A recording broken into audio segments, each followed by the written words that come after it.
The man accused of murdering a married couple at Devilson State Park in July is scheduled to appear back in court this morning in Washington County. Yeah, 5 News reporter Jacob Luthi joins us live outside of the courthouse. Jacob, you have the latest developments in this case. Good morning.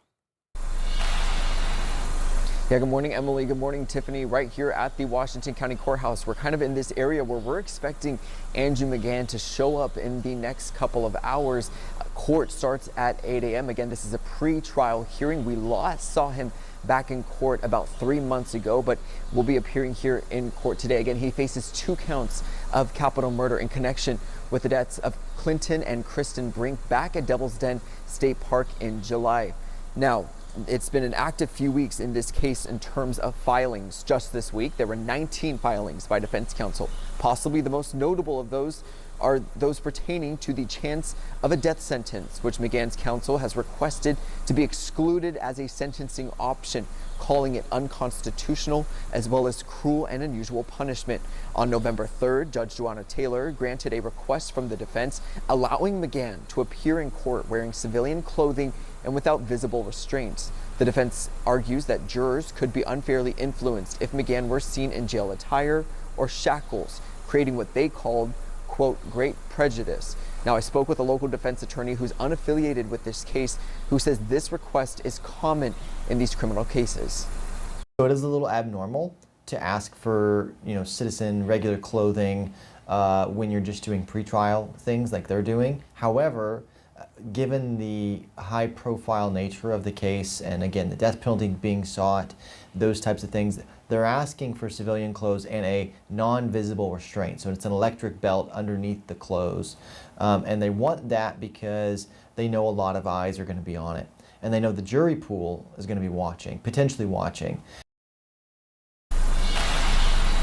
Again, media was not allowed into the arraignment proceedings. Again, 3 months ago, that was at the detention center, but we are expecting to be in the courtroom. Again, court starts at 8 a.m. this morning. We'll be here live all morning long waiting for McGann's arrival. I'll send it back to you. All right, thanks for that, Jacob. Well, we are taking a live look in Washington, D.C. this morning as parts of the federal government are getting back to normal now that the day of 43 shutdown, it's over. Some furloughed federal workers returning to hefty to-do lists. Amy Kiley reports on the challenges they're facing as they try to catch up. It will take time for this all to get back up and running. Some functions of the federal government are getting back online quickly post-shutdown. Others face impediments. The Agriculture Secretary says SNAP benefits should go out by Monday at the latest. It's moving, it's coming, and for those who really depend on it, good news is on the way. Officials say certain federal employees should start getting back pay today. Some agencies warn it could take another week to make their staffs whole. One factor that is hampering it is a lot of these payroll offices have been cut down in size as part of the early downsizing efforts that the administration took very early on in President Trump's term. Officials say such layoffs also are complicating efforts to get heating and utilities assistance to qualified Americans. Meanwhile, the Smithsonian says it's opening its museums and zoo on a rolling basis starting today. The National Gallery says it'll be fully open by tomorrow. Conservationists say some national parks are dealing with litter and graffiti after operating with skeleton crews. As for air travel, the FAA continues to cut flights as air traffic controllers return to work. But Delta Airlines CEO sounds optimistic. I think we'll be back a lot faster than people think. Thanksgiving is going to be a great holiday period to travel. I'm Amy Kiley reporting. Well, Arkansas DHS expects full payments to be dispersed to SNAP recipients this week, but pantries say that the need for food assistance in the area is still high. Feed 479 in Springdale is open Monday through Thursday of each week. It's designed to feel like a grocery store where families can use their own shopping carts to pick out what they need, including meat, produce, and toiletries. The pantry director says with the government shutdown disrupting food benefits, they've been seeing more people than ever. Now, as the holidays approach, he says that the pantry is committed to serving those in need. It's the holiday season, demand is high anyway, and we're open 4 days a week to help serve the community, and we're going to do as much as we can.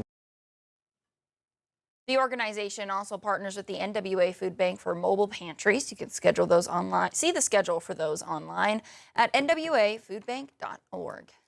And as food pantries recover from the shutdown, the Fayetteville Public Library is reminding people about their annual Food for Feast donation drive. It's happening through Saturday, and each non-perishable food item brought in will reduce fees on library accounts by $2.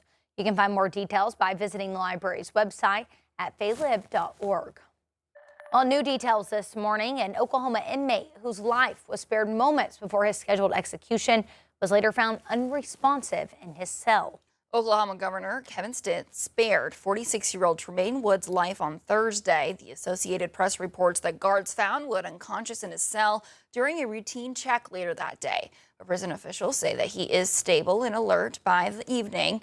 It was determined dehydration and stress caused the medical event. Wood was sentenced to death for the murder of Ronnie Whip during a botched robbery in 2001.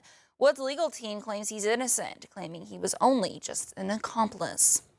There are new details now in the case of Aaron Spencer, the Noki County man charged with killing his daughter's alleged rapist. He's running for county sheriff, but prosecutors say evidence shows that he may have planned the killing months ago. Prosecutors say 3 months before the killing, Spencer asked for Michael Fosler's address and were to contact not to call the police. Body cam footage shows him questioning deputies about Fosler's potential prison time, referencing other child abusers. Authorities say this shows premeditation. Spencer's second-degree murder trial is set for January 26th. If convicted, he cannot take office in the November 2026 sheriff's race.